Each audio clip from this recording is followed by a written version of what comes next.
মেথছৰ next MCQ আমি আলোচনা কৰিম যদি দুটা ত্ৰিভুজৰ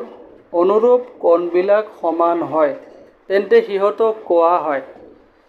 if the corresponding angles of two triangles are equal then they are called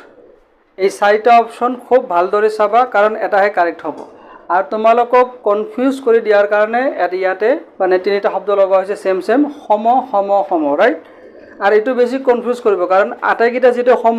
গতিকে কিছুমানে ভুলতে কি কৰিব আটাইকিটা ইয়াত চিন দি দিব ৰাইট ইংলিশ মিডিয়াম ষ্টুডেন্টবিলাক বুজি পাইছা ইয়াতে তেতিয়া হল তোমালোকে মনত ৰাখিবা যে অপশন নম্বৰ 1 টো হ'ব কাৰেক্ট অপশন সমকৌণিক ত্ৰিভুজ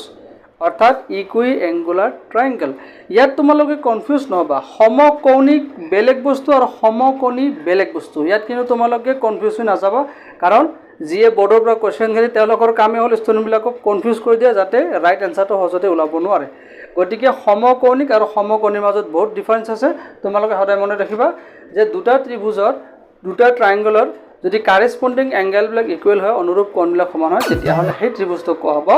সমকৌণিক ত্ৰিভুজ এতিয়া MCQৰ জায়গাত তোমালোকক যদি এটা ফিল ইন দ্য ব্ল্যাঙ্কস দি দিলে বা ট্ৰু ফলছ দি দিলে তেতিয়া হলে তুমি এই প্ৰবলেমটো সলভ কৰিব পাৰিবা নাও ইজ দ্যাট ক্লিয়াৰ